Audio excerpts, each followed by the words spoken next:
Hey, what's going on, Niner fam? Today, this is the Niner Fanatic Podcast. My name is Peter Lucas, and sorry about my throat, but I'm a little hoarse today. But once again, this is the Niner Fanatic Podcast, and I got with me today we're not going to call him the enemy today, but this is, you know him from Twitter. His name is, he goes by Ramsbeat, but his name is Tom Courts. Tom, thank you for being on today and giving the 49er fans a little bit of information about our most hated rival right now. But how you doing, and where can they find you all on the socials? Yeah, really appreciate you having me, Peter, and good to be here to talk to the faithful. I mean, you know, my thing on with the Rams and the Niners is, like, we're both really lucky to be in this winning window where both teams are essentially competing for a Super Bowl, and both been there, over the last several years, and walked away without one. We're fortunate to get one after a hard-fought conference. So I appreciate that more than anything. It's, we can be rivals, but can also, kind of enjoy the moment, because we both, God knows we've been many, many years and decades into, not being able to even being competitive at the same time. So, I appreciate it from that perspective. Sure. Yeah. And just in terms of, I'm just on Twitter, primarily Ramsbeat, do a lot of podcasts with other people. I'm, figuring out what mine's going to be like when I launch it, but haven't done it yet. So, just find me on Twitter at Ramsbeat mostly. That's awesome. And once again, I'm happy to have you today, because, it's not often we really find, especially on Twitter and in the spaces, it's really not often that we find, you find a person from another team, especially a rival team, that you can actually be cordial with. So, I'm stoked to have you here today. And I had you on because I've heard you on the spaces, and you're very knowledgeable about your team, and I appreciate that. But we're going to start, like you said, it's the Rams. The Rams they're in there. They've got their window. We thought that our window was open in 2019, and we thought we were going to be for the foreseeable future in there, but it didn't work out that way. Now we start a new era with Trey Lance, and we're hoping that we follow suit just like you guys did. You guys got a loss in the Super Bowl to the Patriots, and then you finally put it all together and won one. So now we're hoping to do the same. But the Rams won their second Super Bowl last season. How confident were you in that team, and what was the moment you knew, we got this? Yeah, it's interesting. And we talk about this a lot in the spaces and things like that, is that at least when people are being level-headed on both sides, that the teams are really, in a lot of ways, mirror images of each other. In that we have these coaches that are from the same tree, run the same offense, a little different defensively, but they're both offensive guys, and really, very similar offensively. Shanahan's a little bit more maybe run centric, but they use the same outside zone run scheme. And then you go on, came into the league at the same time, built up great rosters almost immediately, coached people up, and just really built these winning teams. And we also ended up with a very similar quarterback situation with Jimmy G and Jared Goff. These guys both got us to Super Bowls, but had significant flaws that other defensive coordinators were able to take advantage of, and really scheme against, and really limited the capability of the playbook to open the full playbook. I'm in trouble with my microphone staying in here.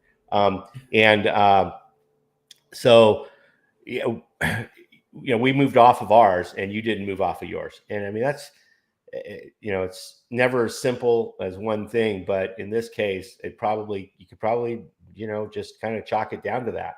And now you guys have moved off of yours, and got a very different. Like we went with Stafford, and you guys went with a draft pick in Trey Lance, who has tons of upside, and so forth. So that kind of is a long way of saying that that we had a ton of confidence once we got Stafford, right? Even though giving up those 2 firsts, it just felt like we were poised to really open up the playbook again, and he and McVay could really get on the same page.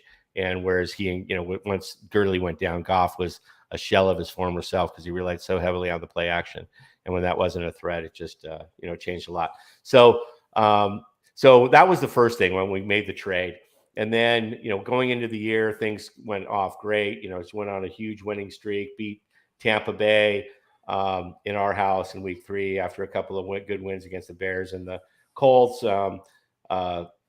Lost to the Cardinals. That started to bring up some questions, and then went on a 4-game winning streak. And then we hit the skids, right? That was when we hit that time when the bad Stafford showed up, and he was playing hero ball against 3 really good teams. Don't get me wrong, the Titans, the 49ers, and the Packers. But a 3-game losing streak, and then coming back. So things were like, pretty questionable at that point. Coming back against Jacksonville was a pretty easy win. Beating Arizona in Arizona was kind of when things started to think, okay, maybe we turned this thing around, and then went on essentially what turned into a 5-game winning streak, beating against some good teams in Minnesota and Baltimore. Obviously losing to you guys in overtime in the week 17 was rough, but we knew we were in the playoffs, so that wasn't that big of a deal. And then the Arizona, wild card game. So, it felt like we were on the way, and then halfway through the Buccaneers game, or 3/4 of the way through the Buccaneers game where we were killing them, felt like we were really on the way. That was a crazy game. Yeah, it was a crazy game. And so really just felt like we were, really on the way. And then that, barely got out of there with the win. And then the Niner game and the championship game was touch and go. The Super Bowl was touch and go. So, I mean, we felt like these twinges of confidence and all along the way, but nothing was easy for this team except for the Arizona Cardinals, wild card game. That was the only easy game really at the end of the year. The Seattle game to some degree, but yeah, that Arizona game. But after, before and after that, there was really no we're gonna coast to the championship. It was hard fought all the way through. So that, to answer your question, when Donald sacked Burrow, that's when I knew we were gonna win. I want to say, it was it had to be like a very stressful playoffs for you guys, because all of your games pretty much came down to the wire. They were like up in the air. They could have gone either way on all of them. So I know I have a couple of buddies, because I'm originally from LA. I know I had a couple of buddies that were texting me throughout the game, saying, just talking about they were about to have a heart attack through a majority of them. I was happy for a couple of my buddies, but of course, you never wish well on the Rams if you're a Niner fan. Yeah, of course. But what I would say is that I thought that, and honestly, I didn't think that when you guys got Von Miller, I didn't know it was going to be as big of a boost as he actually gave you, especially in the playoffs.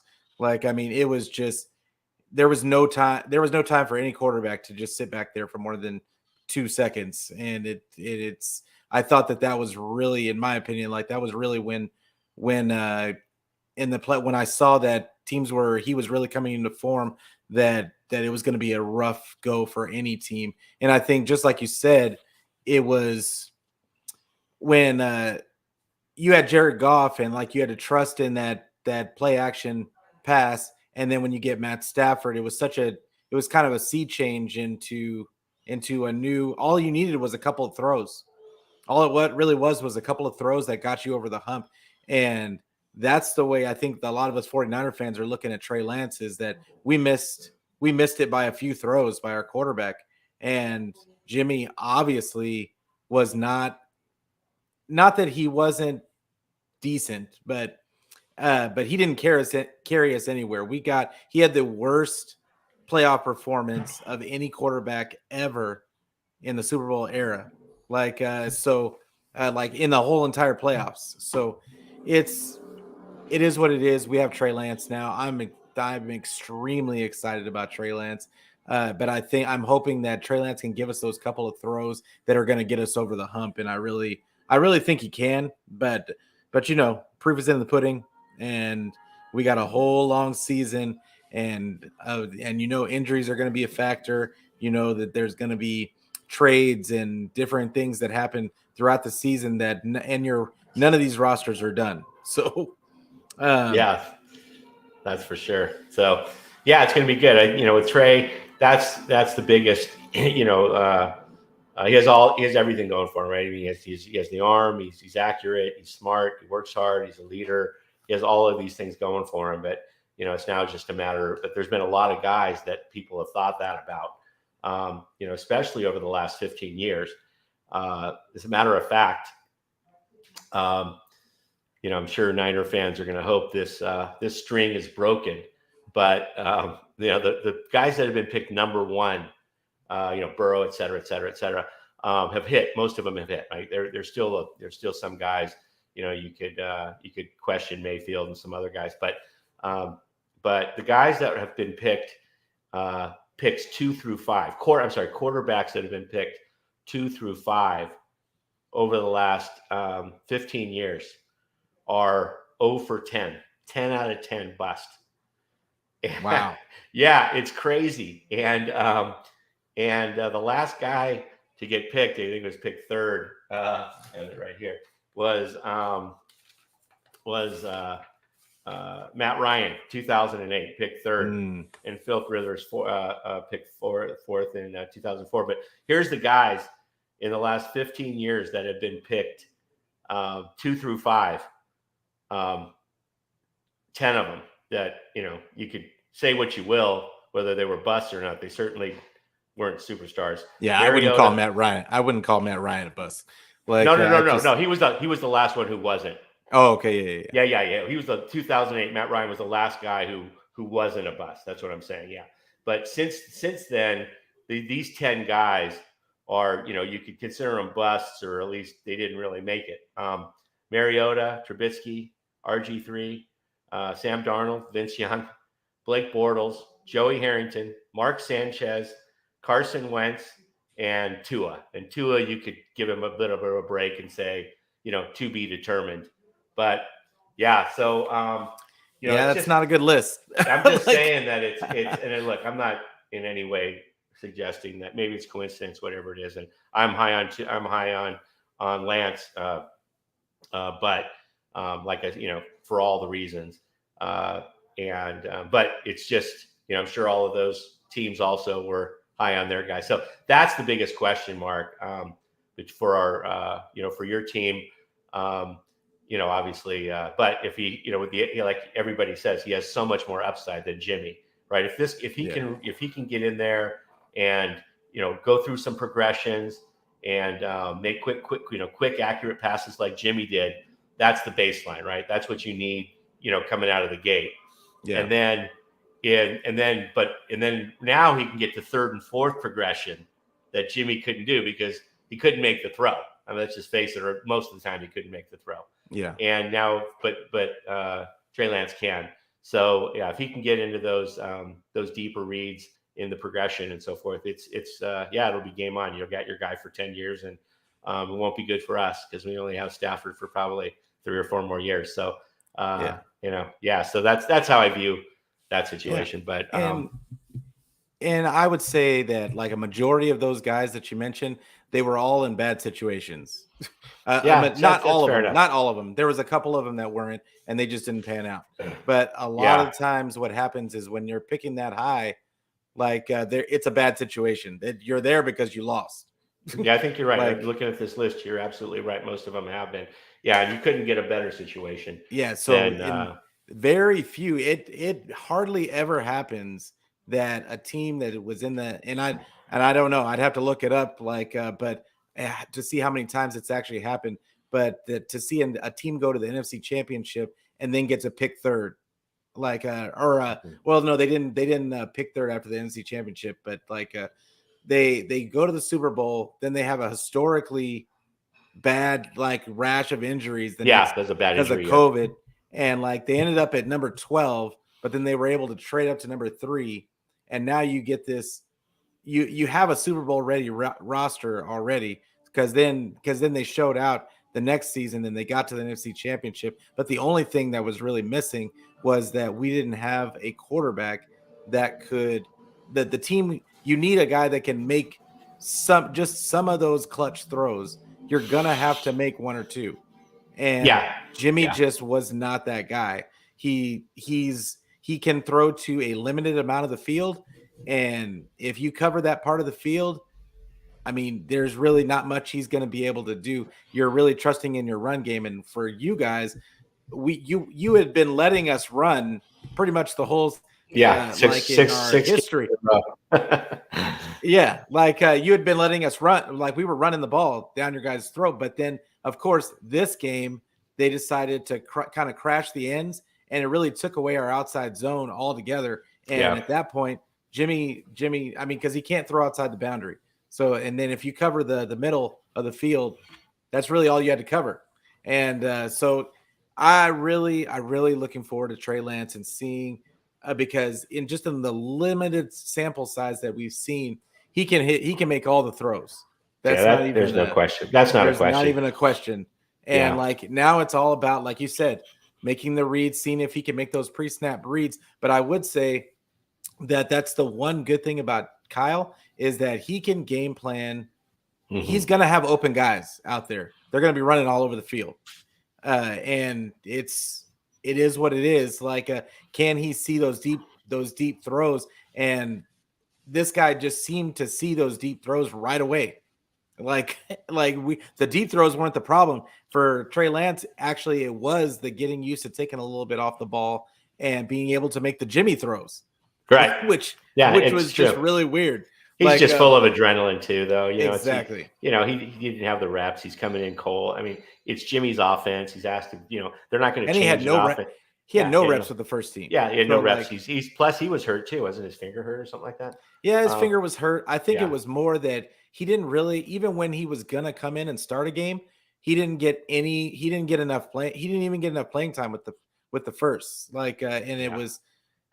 I mean, I don't want to blame it entirely on that because you could see in the Texans game that he was learning on the fly. Like the first half, he started off a little slow, but then you could see as the game went on, he got more and more comfortable and trusting in what he was seeing, and that was the difference. And I think that's going to be the difference this season. He has a full preseason, full off season, full OTAs. Full mini camp. He's the man. There's no competition. There's no questions. There's none of this, none of that. So, look, he has everything lined up for him. And, now it's just like anything, you got to get a guy that can go out and just show it to you. And there might be some I predict that there will be flashes of what everybody had hoped for.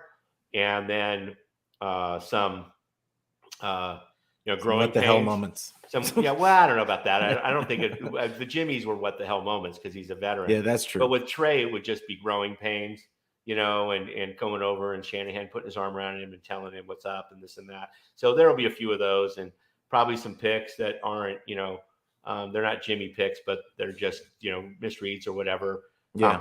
Complex defenses being thrown at him and things like that. But he's certainly going to have a lot more mobility.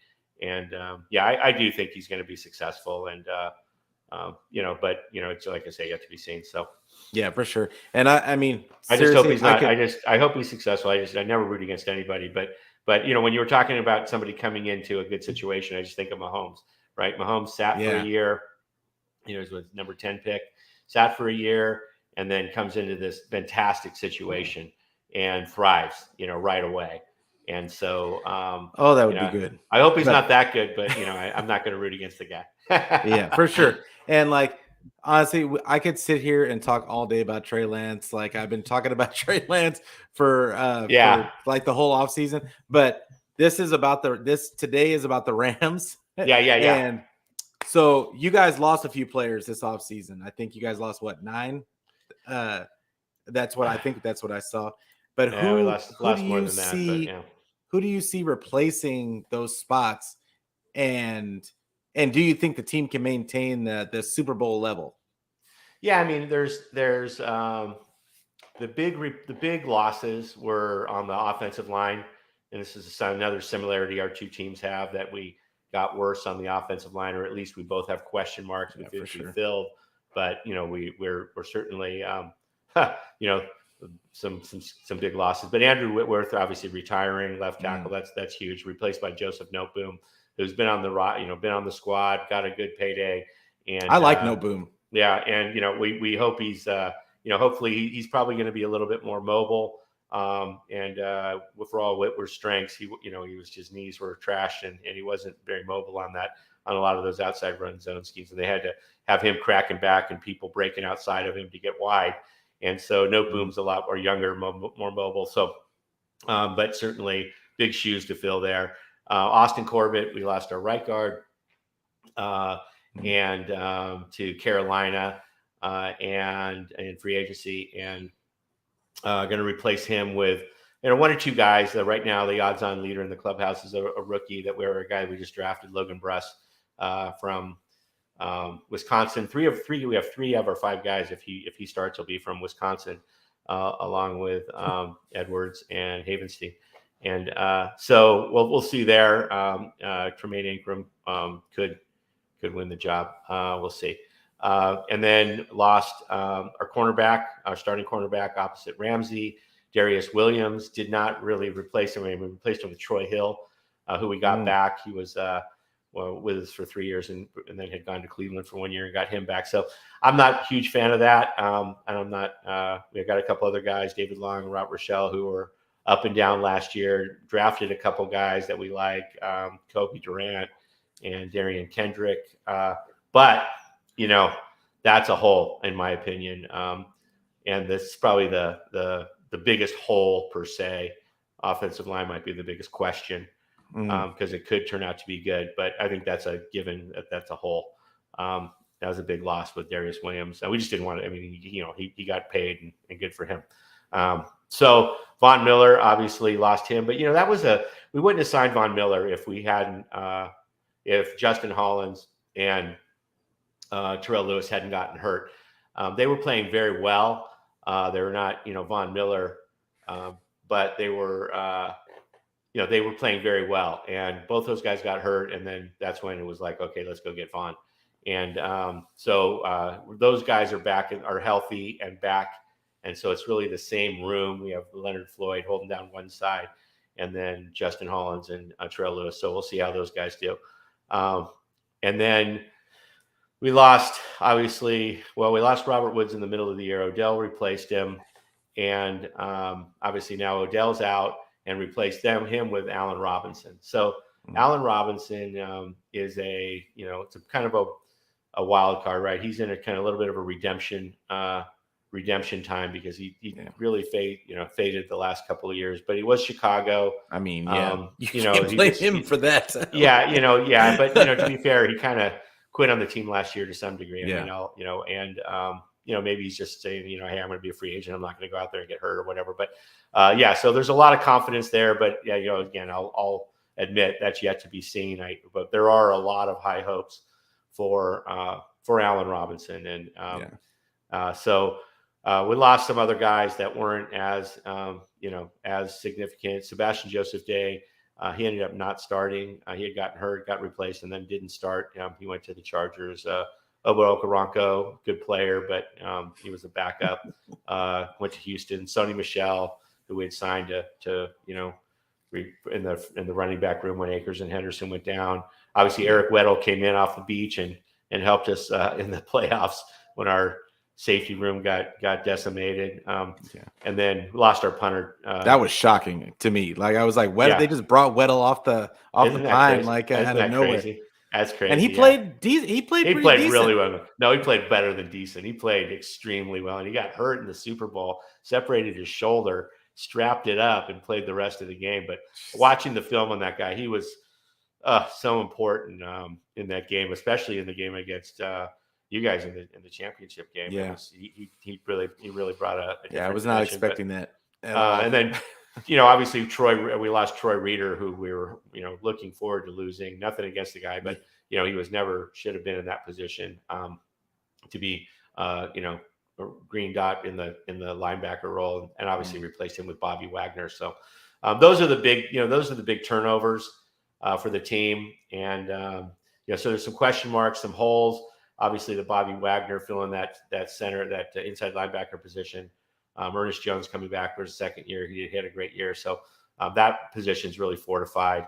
And so, it's a similar look, maybe a little bit down, if you had to be honest, overall, with a little bit of question marks on that line. But the upside is Stafford is in his second year, and more comfortable with the offense and so forth. So, it's largely, a similar look. I'd say it took a small step backwards, though. Yeah. So, I look at it and you're confident. You had a good pass rush before Von Miller got there. Like you said, I think you had a couple of injuries, which is kind of uncharacteristic for the Rams. I don't understand how you keep your guys as healthy as you do on a normal basis. Like but you guys, I think you guys stay healthy better than pretty much almost any team in the NFL. Like you keep the injuries to a minimum.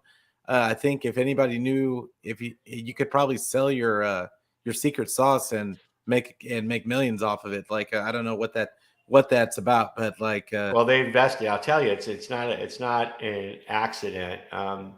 They invest in sports science more than any other team, and it's not even close. And the what they do and the tracking that they do and on the players on and off the field, in terms of their energy exertion and other things like that McVay was, I think, one of the first to just basically say my starters aren't playing in the off-season period, and that's that.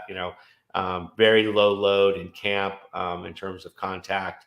Almost all contact is exclusively limited to the practice games, essentially, when another team comes in to visit camp and they practice against each other in controlled settings, and they can control who's going to have contact and who's not.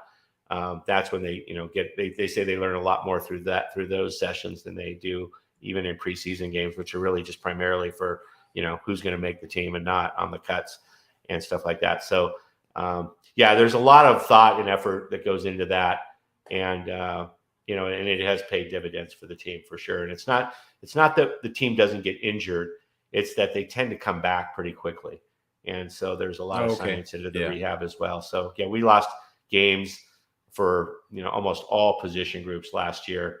Probably defensive line was the only position group where we didn't, aside obviously quarterback, where we didn't have any attrition, but guys tended to come back. Yeah, for sure. I want to mention Kevin in the chat and Pinor. Hey, thanks guys for coming in. And yes, this is the Spaces Rams beat. So Pinor, I think was I think everybody like when they see us on the podcast in real life, I don't know if everybody looks exactly how they sound, but it's always a surprise to see what people look like when you see them in person. So but yeah, I'm just as a 49er fan, I am really I just get really envious of a team that can, even if you have injuries, you can just have that next man up mentality. And I think the 49ers have gotten to a point to where they're kind of taking a page out of your book as far as they don't like to play their starters a lot. They're trying to limit the amount of time that their starters are on the field, for practice, for whatever it is, right, for the games, preseason games. And it's and I think that it's shown in the last especially last year. Obviously not so much for 2000, but after 2020, they figured they had to do something. And I think before that, Shanahan was practicing those guys like crazy. And after 2020, when they had all those injuries, you could see a complete difference on 2021, and I think you're seeing an even more drastic difference this offseason. Is like he always quits OTAs early, like that's his thing. Like, but you can feel the vibe, like he's just doing little things. The guys that already know the system, like, aren't gonna get a lot of reps out there. It's really about the new guys. He's having the rookies and the young guys practice a lot more, and that's it's just a testament. He's finally, I think he's at a point now to where he's got his culture in place. Now it's just about maintaining, and so yeah, it's really good to see. But Pinor said, I had no idea I've been disrespecting my elders. My bad. I'll show you more respect. But but yeah, Pinor is hilarious. Like but so we talked about like who you guys are replacing them with. Where were there any changes to the coaching staff, and with the different personnel, do you foresee like any changes to the game plan or the scheme? Like, do you think they're going to have to like hide guys or change the scheme at all to fit the guys that the new guys coming in?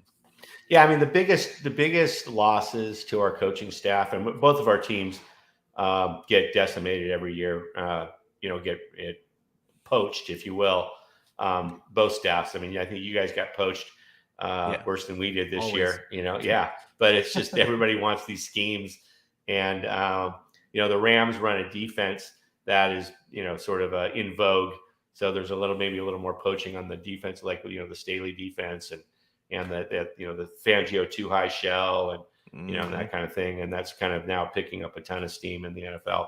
But yeah, you guys I think got hit worse than we did this year. But our big losses were offensive coordinator as usual. Went to Kevin O'Connell went to Minnesota as the head coach.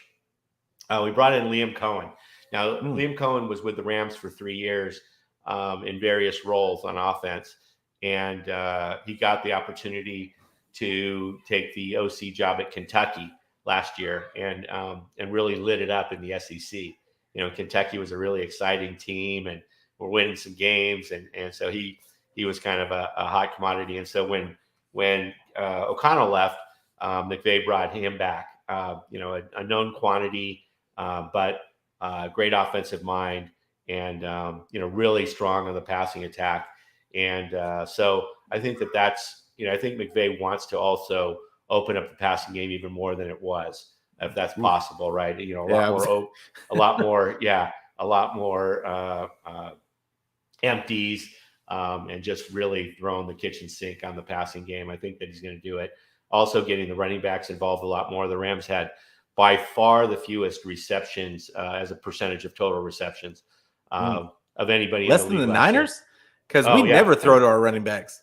Yeah, I'll have to tweet it out. I have a tweet that I put out with a chart. That's crazy. It was 12.8% of our passes, so an eighth of our passes were to running backs, which was by far the lowest in the league. Most are in the 20s, and the highest was, say, Carolina at like 32 for obvious reasons with McCaffrey and whatnot. Yeah. But yeah, so I think they're going to get our running backs involved a little bit more. It's just going to be so that's probably the biggest change, and we've heard them talking about it. I'm not just guessing at this. We retained Raheem Morris, which was surprising. I really felt like he took a little bit of time to get into that Staley offense, defense, which McVay really wanted to keep, and then at the end of the year he got his groove and started putting his own stamp on it, and made all those adjustments in the championship game that really turned the tide. He really started to load the box and run different looks at Jimmy, and kind of stalled out that attack. So kind of got off the six in a row loss that we could. Yeah, that was brutal. We couldn't get it when it counted. Like but I mean that game was close, and so forth and so on. But in terms of otherwise, we lost our O'Connell took our tight ends guy Wes Phillips with him. He became the OC for the Vikings, and then the Broncos took probably our top coordinator on defense, position coordinator, Ejiro Evero. who was a really big loss in the secondary. So lost really 3 guys. Most of the guys were replaced internally with promotions from assistants upward. The biggest, obviously, addition, we were talking about Liam Cohen, but, got a new running backs coordinator and a, inside linebackers guy. But for the most part, it's intact, right? In the past, we brought in more outside guys, but they really did a good job of stocking up last year on assistants that could be promoted. Because McVay now has talked about, he's laughed. He's like, well, I know I'm going to get poached every year, so I'd rather, hire my guy a year earlier and promote him internally. So yeah, it's not as bad as it looks, although there's a lot of shifting and moving around of guys moving from here to there to there to there and so forth. But yeah, I'd say a bigger passing attack is the answer to your question. Yeah, it's I would look at, I mean, we got poached a lot this off season, and it was really the most important one we ended up keeping, which was D'Amico Ryans to me. Yeah, same for us, right, with our DC. Yeah, that was really the most important thing to me. And I got to give kudos to Raheem Morris. It's Raheem Morris, right? Yeah. Raheem, I've got to give that guy kudos because we thought the 49ers thought that they were going to come in there, they were going to do the same thing, and it was just going to work. And he really kind of just flipped the script on how they were covering that, how they covered the 49ers when it counted, and he had those guys flying to the ball. And I mean, you got to give the guy credit. I really like him. But D'Amico Ryans, I thought I thought for sure he was going to get a head coaching job. Yeah, I thought that it was going to be Mike McDaniel that ended up staying because I didn't think he had enough experience in that role to justify making him a head coach. I was kind of surprised that Miami went that direction, but it is what it is. I hope the best for Mike McDaniel. He's a player's coach. The players just love him to death, and I'm really interested to see what kind of how that messes with the dynamic of the 49ers locker room. So because he was such the players loved him so much. So, but yeah, I think what you said, hey, what's going on, Mariah? Thanks for coming on. It's like you said, I love it when you bring a whole bunch of guys in on those lower rungs, and then you get to they get to kind of come up in the system. And then historically speaking, that's what Kyle usually does, but I think he's been poached so much that he doesn't have a chance. He didn't have a chance to do that entirely.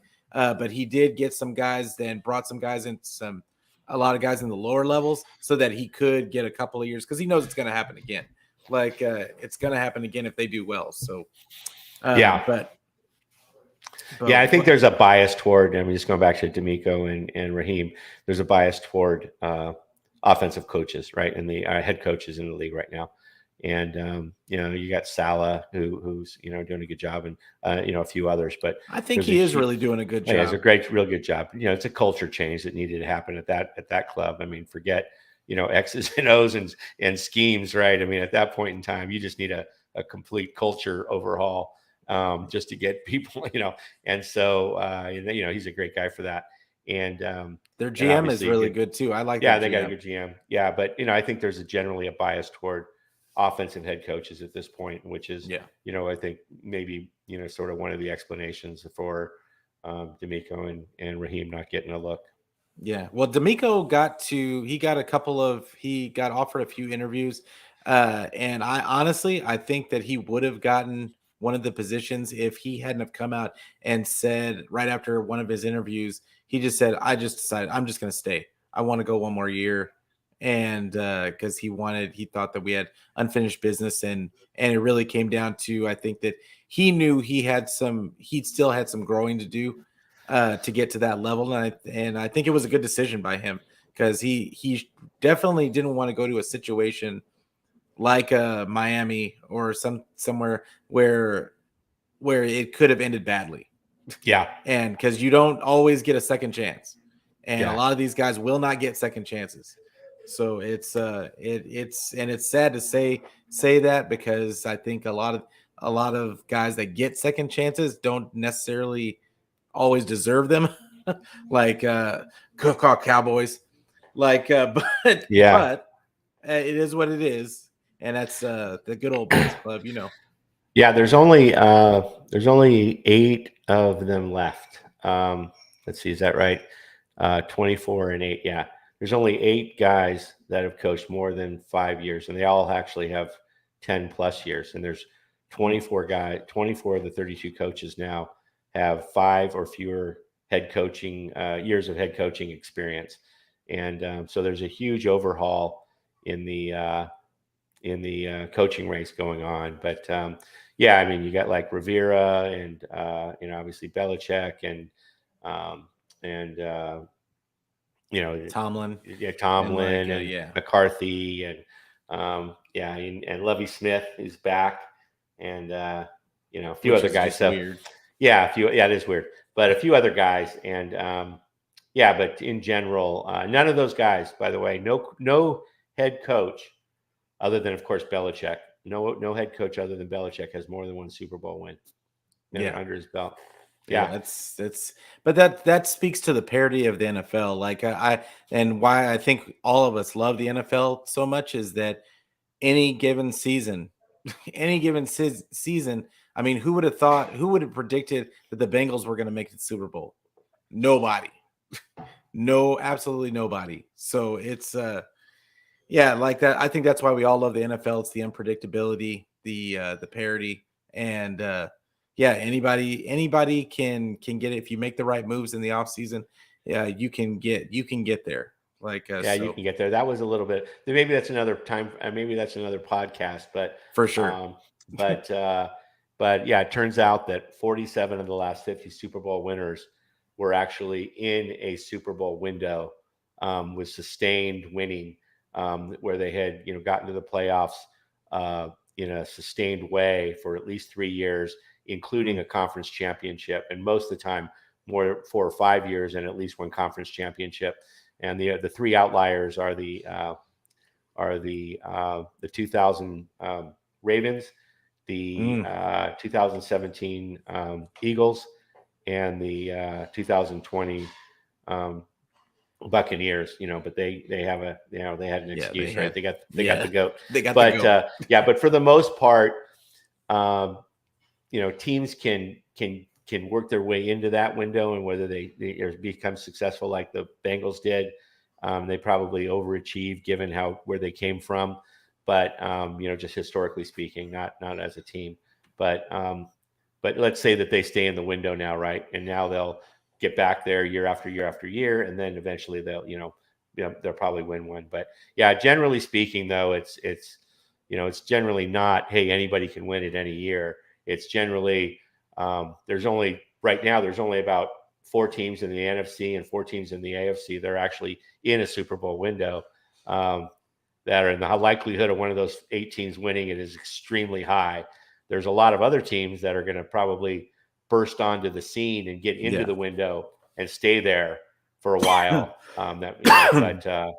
Maybe Miami or Denver or please don't let it be Miami. Or the Chargers. I know you guys, but I know we won't hear the end of it. But no, but again, I love that topic, and but maybe for another podcast. For sure.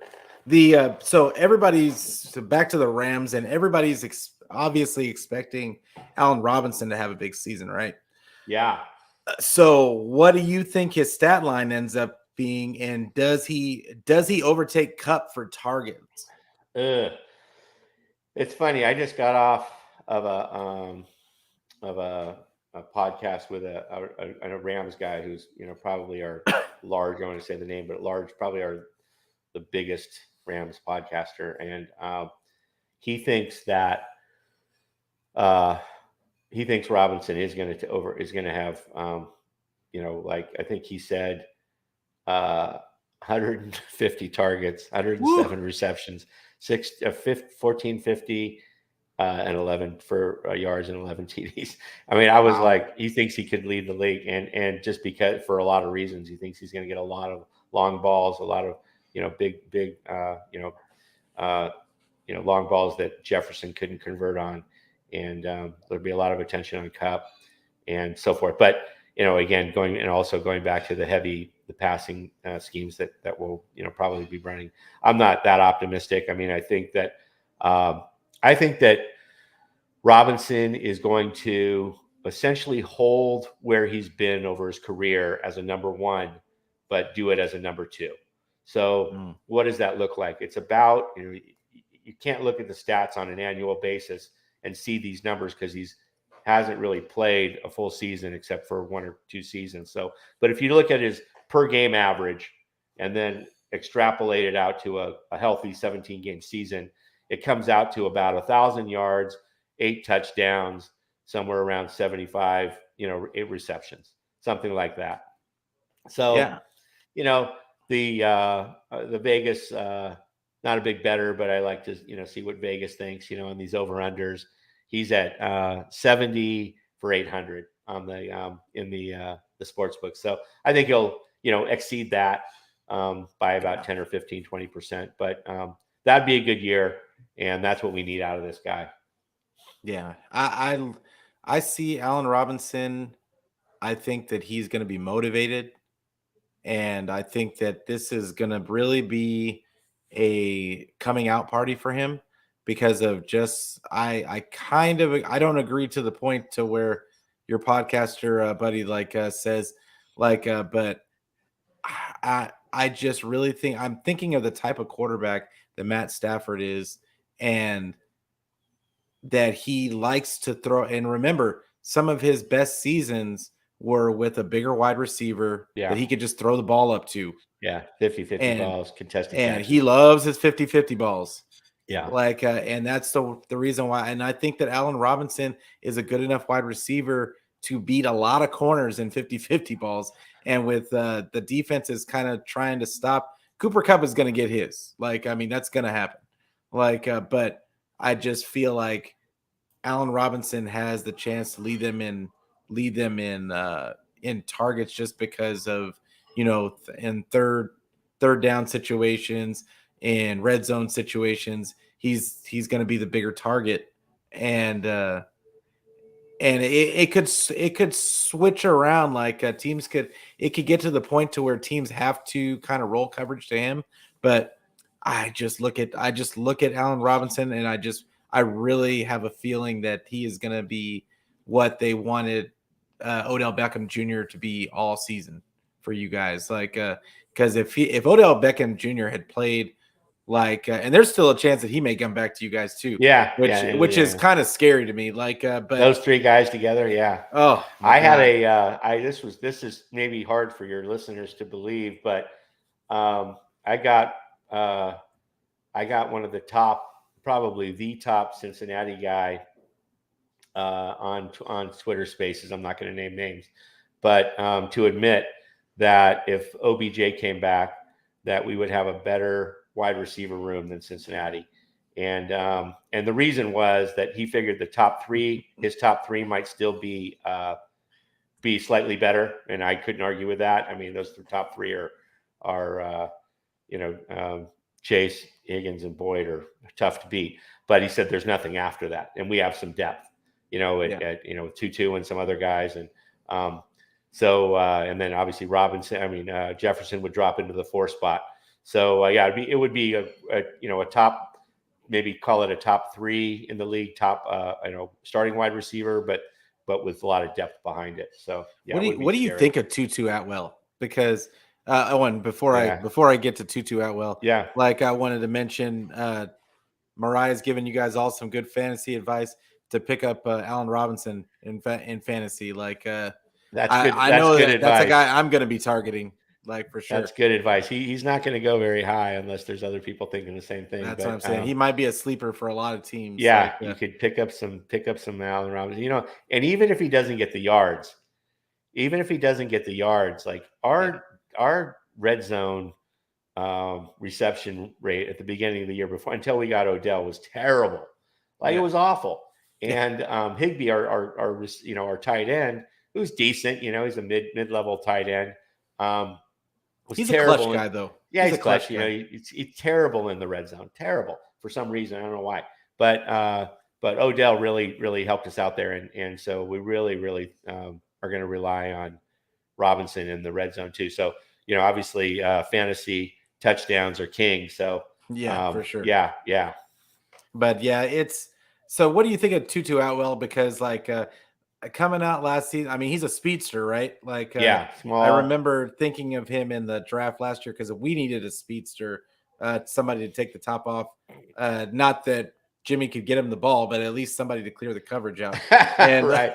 Well, you guys got Ayuk open, and he wasn't even. He was. If he got past 20 yards and he's open, Jimmy's he was not over even the middle. looking. He was open almost every route, and he just never got targeted. I mean, I would not want to be Brandon Ayuk, but how frustrating would that have been? He's literally open so many. It's going to change this year. Yeah, it is. Yeah. That's the whole point, right? Is you get a guy who can deliver those wide, those kind of middle of the field, mid-tier passes wide. That's the magic for an NFL quarterback. If you can't do that, and a team can play, cut the field off, it's really tough. Yeah, for sure. Anyway, getting back to Tutu. He got hurt last year, after he didn't get a lot of reps, a lot of snaps. He was, tried him at punt returner. He had never really returned punts in college. You'd think a guy like that would, but he didn't. And he and then he had the Creed Humphrey curse, which, is probably about 10 teams have the Creed. We could have had Creed Humphrey in the second round. And so, the Rams fans were saying that, and just a lot of disrespect toward Tutu Atwell, quite frankly. I mean, as a guy who's a rookie and he gets hurt, and, people are down on him for multiple reasons. But the good news is he has a massive chip on his shoulder. You can see it on Twitter. He's very vocal about it. I don't care what y'all think. I'm going to show you. I know I can play and this and that. And he's come back. He's working. He's apparently one of the hardest working guys in camp. Oh. And, and he's healthy. And, I think they're going to use him. I think that's another part of this, is where they're going to really use him creatively, like McVay could, Shanahan can, like the McVays of the world can. And I expect him to be have a really good season.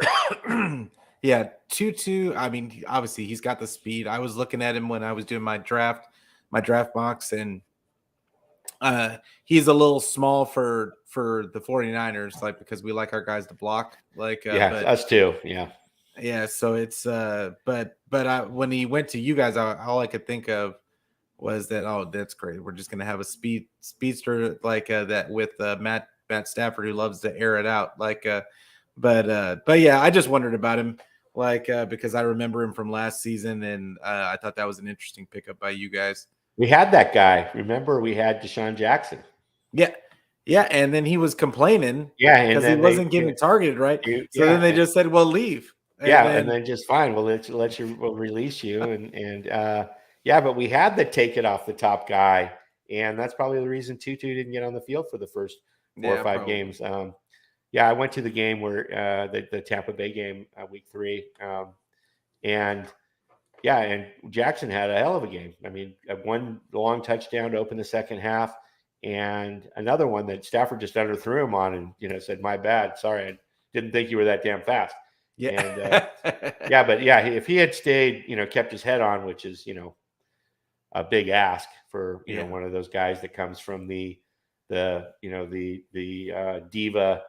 Wide receiver diva era, he was right in the smack dab middle of that with all those other guys, and but anyway, lost him, but then we didn't have a take it off the top guy the rest of the year.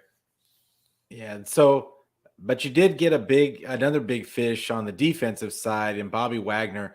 So how do you see Bobby Wagner affecting this defense? Do you see the Rams doing the same thing or do you see anywhere where the Rams do the same thing as they did last season, where they make a trade to get, or they sign a key guy off of waivers or something, or have they run out of assets to even trade? Yeah, that's a good question. I mean, I think the Bobby Wagner question is, it just brings another layer of leadership. And we obviously have Aaron Donald on the front line. He learned a lot from Von Miller in terms of leadership. Donald has always been a quiet guy, and Von really taught him how to be more vocal, encouraged him to be more vocal. And we saw him And that, yes, Tom talking. Well, that way, but the big one was bringing the guys together on the sideline and really being very vocal with them. And he was a lot more vocal after Vaughn came. And Vaughn told him, hey, these guys, they want it. They need it. They're looking to you for that. You're not giving it to them. Don't think you're doing them a favor by just leading by example. And so he became more. So that's an example of the type of thing. Bobby Wagner can come in and bring that kind of a influence to the team overall, especially to our linebacking crew, which is all young. And Ernest Jones, who I think is going to be a really big, really good player. He had a great second half, and he just didn't know what he was really doing out there. He's just going off of pure athleticism. So I think that leadership, I mean, obviously you have, like I said, Donald, and then now you have Wagner in the middle and Ramsey in the back, Stafford and Cup on the offensive side. And that's the Rams team build philosophy, is get superstars at key positions and then surround them by a bunch of guys on rookie contracts and fill in a few here and there with some mid-level deals. But no, he'll bring a lot of leadership. I mean, he still has probably something in the tank. He'll probably be motivated, given a lot of people say he's washed up. But having a running partner, because we do run that two inside linebacker, almost exclusively, right? There's almost never three. We don't never have three inside linebacker. We very rarely have three. Yeah, and so it's just it's the edges and then two or three DLs, and so it's and then the two insides, and then go from there. But yeah, so it's just leadership. He can still play if he stays healthy, which for an older guy is questionable always. But yeah, I mean, he'll be great against the run. He hasn't really lost anything there, blitzing and whatnot. Where he's lost a step is in coverage. Coverage, and but Ernest Jones that's where he excels. He's very quick and in coverage, and so are our edges, so they can help there and get so. But it's mostly leadership. I mean, you can't underestimate this guy's leadership. I'll tell you what I learned about Wagner. One of the reasons he chose the Rams was that he wants to participate in an ownership group in the NFL eventually. And he's doing essentially a internship with the Rams front office, not in the GM role, and like a lot of guys do, where they want to learn how player movement, and a lot of guys go into the front office. Now he just went straight to the executive office to learn how a team ownership situation runs. And that's cool. Yeah, it's very cool. Like, and he's obviously represents himself. He helped negotiate a very complex contract. Just a really smart guy. And he's from SoCal, and he's looking forward to giving back to the community here. But yeah, it's just leadership is the biggest thing. Yeah, he's like I've always been a fan of Bobby Wagner's. Like even though he was on the Seahawks, and I hate the Seahawks. Yeah. Like I mean, it is what it is. You just hate it when there's really good players on the other side, of you. But Bobby Wagner is a very smart guy. Like leading that with all those great players on that defense that they had, and Bobby Wagner was really the brains of that operation. And it was so yeah, like if anybody can do that, it would not surprise me with Bobby Wagner. Like but I think that he absolutely is going to give you guys some leadership and help Aaron Donald in that vocal role. And it's I think a lot of guys are downplaying his role on your guys' team. A lot of the 49er fans are, at least, like just because he's getting older, and like just like you said about the coverage, his coverage grade has kind of slipped a little bit. Yeah, but for sure. But I mean, the reality is you can't put a price on leadership. You really can't. Like Richard Sherman did a ton for our defensive backs. Like he wasn't the fastest anymore. He wasn't the best, but he gave us a ton in leadership and showing those guys how to win. And it was that's you need those types of guys in the locker room. Like so for you guys to be able to get him I thought it was a big pickup for you guys, regardless of what his grades are. But yeah, it could have been. Yeah, that was a huge hole to fill because that's where we really got. that's an upgrade to That's me. where, well, huge upgrade. You can't Yeah, go over Troy Reader. I mean, come on. yeah, And but that's where we really got skewered. That's where Shanahan went after us, and a lot of other coaches. But just to your second question about trades, I mean, the Rams are really more opportunistic about trades. It's, last year, like I think I mentioned, the Sonny Michel trade when our running backs went down, and Von Miller when the edges went down, and OBJ was just a opportunistic because it was an almost free. I mean, he was literally million and a half dollars, and that we had to pay, and then gave him another $3.5 million in bonuses or something like that. Like, he was the most bonused, incentivized player based upon performance, individual as well as team performance, and obviously winning the Super Bowl. So he maxed out his incentives. Didn't get rich off of it, quote unquote, in football dollars, but so that was inexpensive. But other than that, really wasn't a lot of movement. And I expect to see the same thing. Just kind of wait and see what's happening, where we get, some injuries or where there's something is like, if I had to predict, I'd say cornerback. I really think that they're not going to perform there like they had hoped. And I think they'll make a move. If I had to make any prediction, it would be there for sure. Yeah, I mean, if there's anything that you could that anybody could predict about the Rams, is they're probably going to trade for somebody or pick up somebody off of waivers in the middle of the season.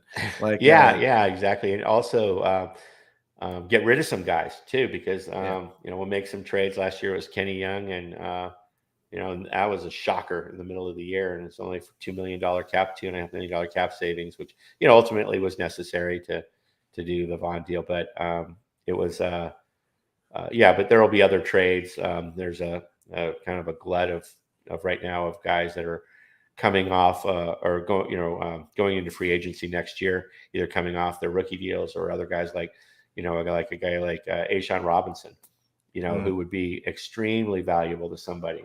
So if we can get one of our younger guys like Bobby Brown to move up or something like that, it'd be surprising, but if they got the right price, they might do it. You never know, because he doesn't start. I mean, he plays 40% of the snaps. Greg Gaines is the starter there. So, and he comes in on first down and short yardage packages. And he was invaluable to us, but at the same time, so were guys like Sebastian Day, Joseph Day, and other guys that we just let move on and for the comp picks. So there might be some trades outward, maybe even more than inward this year. We'll see. Yeah. It's like I know that I'll be holding my breath, because the 49ers don't really bring a lot of guys in, and they don't do a lot of trades. They kind of trust in their drafting and their development. But we are deep. We are deep this season, and it'll be interesting to see. But so let's pivot to the division. Who do you see winning this division this year? After all the talk about our teams and where we're at currently, what order do you rank each team? Yeah, I think it's a toss-up with the Rams and the Niners. I could actually give the Trey Lance thing to me is such a wild card. And if Trey Lance is what he's advertised, then I would give it to the Niners. And the reason is that I think these 3 games that we play that are different from, we obviously play the same schedule except for 3 games. And the Rams have Buffalo, Dallas, and Green Bay. Mm-hmm. And the Niners have the Bears, the Dolphins, and the Commanders. Yeah. So right there, let's just say that there's a 2-game differential potentially in those 3 games, right? And or you could almost say, the Miami game's at home, I don't know. It's young traveling back to, and at Chicago, Washington's at home. I mean, I'm going to give you guys 3 wins right there. Right. Yeah, And we hope then, so. yeah, no, I'm going to spot you. I'm going to say now you get spotted 3 wins, and we got to play Buffalo, Dallas, and at Green Bay. So, if we could win 2 of those 3, I certainly would never say we're going to win all 3 of those games. Maybe it's 1 out of 3. I don't know. But so that could be the difference to me. All things being equal, obviously I have a lot of confidence in the Rams and team and whatnot. But and then of course we got to play you guys, and you guys have owned us. I mean, we got over on you in the one the playoff game, which was obviously the big one. But in the regular season, just there was no track record at all. So Yeah. it'd be lucky to split there. So I don't know. It's to me, it's going to be very close. But if you have to look at those differences head to head, along with those 3 games, you'd have to give the edge if you're being, just honest about it to the Niners. So, but I don't think the Rams aren't going to make the Rams will definitely make the playoffs, and but it's going to come down to those 2 teams. So, yeah, I look at this division, and like you said, we're kind of splitting hairs as to what it just depends on what Trey Lance shows up. Yeah. And I'm very encouraged, I will say, like by everything that I've seen and heard so far. Like now, I mean, who knows what's going to happen, and barring injuries, of course. But I mean, I agree with you that I think by a hair, and maybe just be one of those end of the season things that we just slip in and accidentally win the division by the last game. Like I think it's going to be that close. It's going to be super close, yeah. Because I think I look at it as we're all playing the AFC West this year, right? And I think that because of that alone, like because all those teams are going to be tough. I think because of that alone, it's going to make the division games so much more important because those are 4 not given. None of those games are going to be gimmies. And so I think just because of that and the things you mentioned earlier about you guys got a couple of games with Green Bay and Dallas. I think you guys are going to kill Dallas. I'll be honest with you, but I just look at it as because of who we're playing, the other division that we're playing this year. I think it's going to make our division game so important. And I think both teams are extremely lucky that the Seahawks are down on their luck. Yeah. And then Arizona, I don't think anybody knows what Arizona is at this point. There's a lot of optimism there, and there's a lot of pessimism there. I mean, they got good players, but I think the question is the coaching staff, and the question is Kyler Murray, and which Kyler shows up, and can Kingsbury even really have some consistency there. But I just look at this division as like you said, by a hair. I think that the 49ers are going to win this division. I have you guys in second. I actually have the Seahawks in third, and I have Arizona last. I have that flip for sure. I'm not a big believer in the Seahawks team, and I just think that Carroll's a good coach. As much as I hate him, I think he's a good coach, and I think that he's going to get. I don't think that their current quarterback that they're going to start the season with, I don't even think he's on the roster yet. Interesting. I honestly think that the 49ers are going to end up having to release Jimmy, and I think he's going to end up going to the Seahawks. Wow. Yeah, I think they're going to have to end up releasing him too. And I don't know. I don't know where he'll end up going. That'd be a lot of money to be, spent on that quarterback room there. And, that team's going to be sold, right? Absolutely has to be sold per Paul Allen's trust. It has to be liquidated in the next, 2 years, along with the Blazers will go first and then them. And so anytime that happens, teams usually try and cut salaries and so forth, and stay somewhat competitive. But yeah, so that's one of the reasons why I'm not that high on him. And also, I think it's interesting our perceptions of that team, because you guys have not had great luck against the Seahawks over the years. It's Russell Wilson. Yeah, it's that really guy. Russell. He's the boogeyman for us. Yeah, he's the boogeyman, and that that whole Seattle team. And whereas we've had a better success, and so I don't know. I'm not. I think Carroll is one of those guys. He's another one of the guys we didn't mention earlier. Those older coaches, and I think he's kind of past his prime, and I think he's a good coach, but he's a defensive guy, and he has not kept up offensively at all. Somebody had to run the most rudimentary offense in the league by far. It wasn't even close. And it's one of the reasons why, Russell just, wanted to get out of there. And so, yeah, I'm just not a big believer in that team at all. And Arizona, I think, is a better team. They're going to struggle with that wide receiver crew. I mean, you got DeAndre Hopkins out for 6 games. Yeah. Which we fortunately get him one of those. And do you guys? Yeah, no, we get him as soon as he's coming back, I think. You do not get it. Yeah, actually, you get him the week 11 and week 18. Yeah. So last game of the season. So anyway, with him gone, Marquise Brown. I mean, I'm not a huge fan, and so Kirk's gone. So it's Rondell Moore time. And I like him a lot, quite frankly. I think he's going to, he's going to have a good year.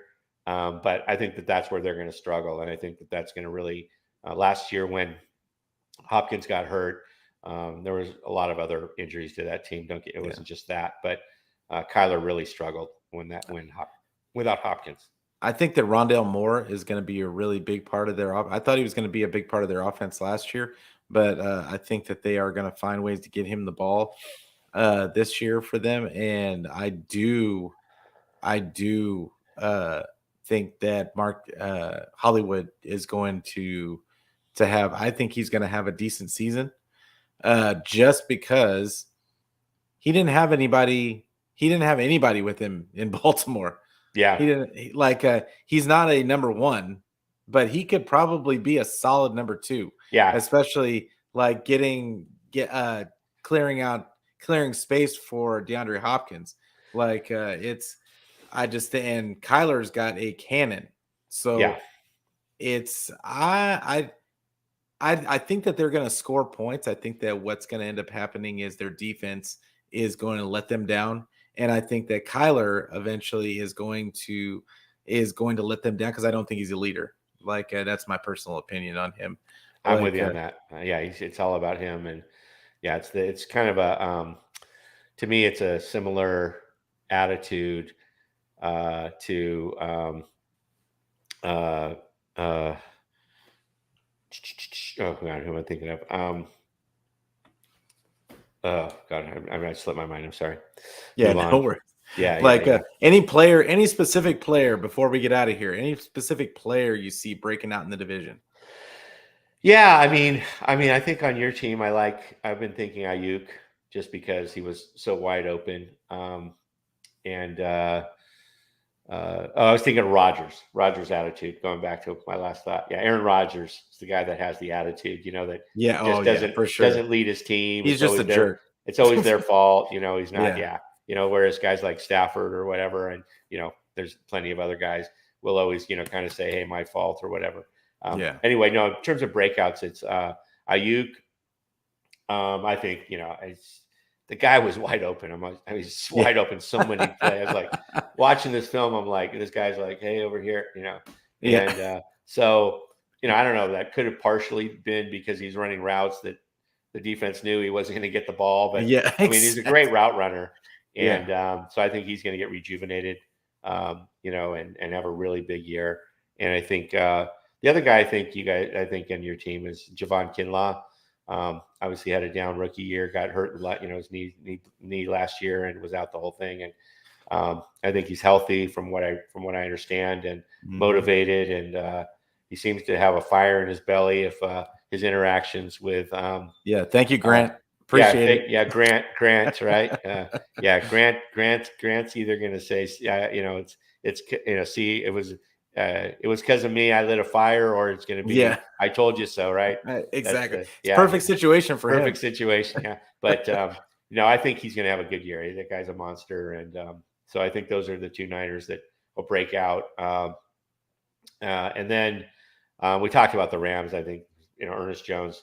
Another guy, Nick Scott, who was a safety, had a really, really strong second half of the year. Bring a ball hawking capability to our team that we really didn't have under,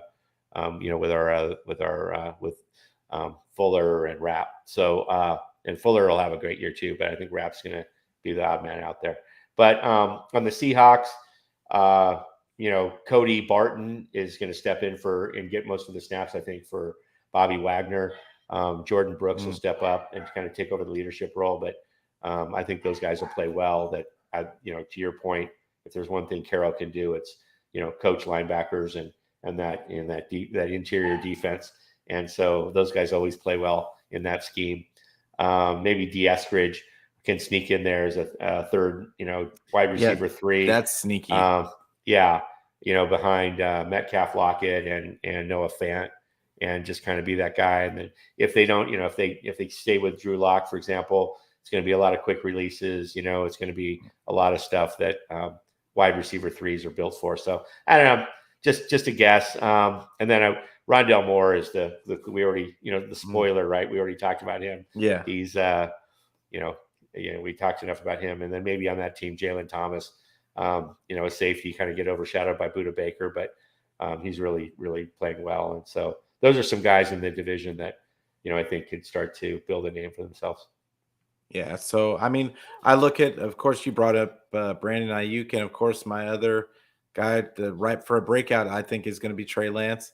And we're not going to go into the reasons why. We've already gone into that. But as far as the Rams, those are my two guys for the Niners that I think are just prime for a breakout. Kinlaw, I'm hopeful.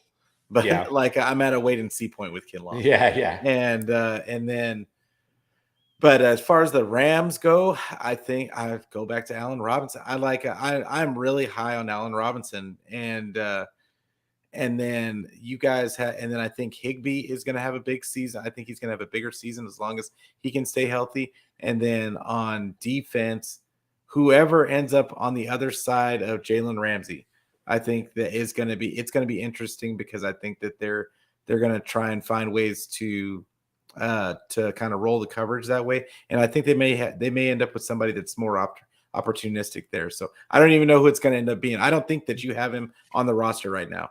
I think that that you guys are going to, like you were talking about earlier, I think you guys are going to end up trading for somebody. Getting somebody there. Yeah. There's a guy there's two guys we drafted of all of our draft picks, aside from Logan Bruss, who's sort of, slotted at